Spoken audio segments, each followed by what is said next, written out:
So growing up, we were very poor and no religious environment whatsoever. I mean, I would venture to say it was a heathen environment. So not having any kind of guidance, I just made my own decisions, and a lot of them were bad. And I met my wife, who I'm married to now, and she had 2 daughters. So me, not being able to have kids, now I just instantly have 2 kids. We ended up getting pregnant and we had a beautiful baby girl. So I got this perfect family now. You know, I'm a husband, I'm a dad of 3 beautiful daughters. And as the months progress, I start noticing, holding a glass of water or, climbing the steps to get in my house. I'm having trouble with my muscles. I'm having trouble moving, and it's like each day is progressively getting worse. There's days where I can't even pick up my 8-month-old baby. That was the breaking point for me, was not being able to pick up my daughter, who wanted her dad, supposed to be a hero, super strong fella. Can't even pick her up. I ended up in Houston and was through 3 days of horrible testing, muscle biopsies, poked and prodded with needles. I was diagnosed with muscular dystrophy.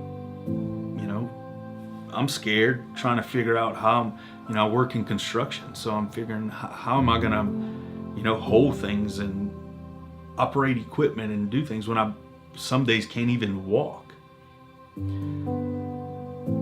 So those feelings start to flood and sink into a deeper depression, and I don't know what to do now, and I'm freaking out because I got now 3 kids and a wife who I'm probably gonna die, because these doctors told me I'd be lucky to make it to the age of 40 without being in a wheelchair.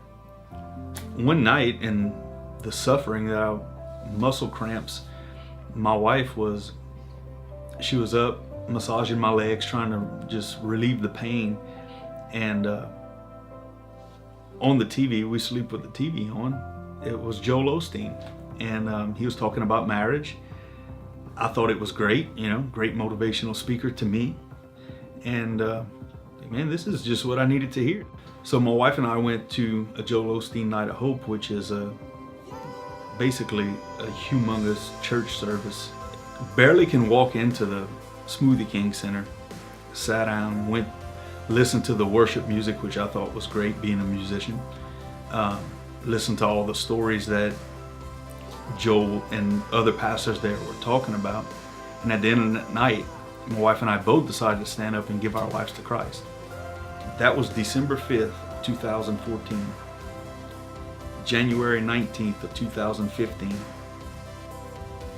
I'm back in my doctor's in Houston, getting my new markers to see how this degenerative disease is affecting me, because it's only supposed to get worse. There's no sign of the disease in my body. All the test reports are clear. And the doctors asked me,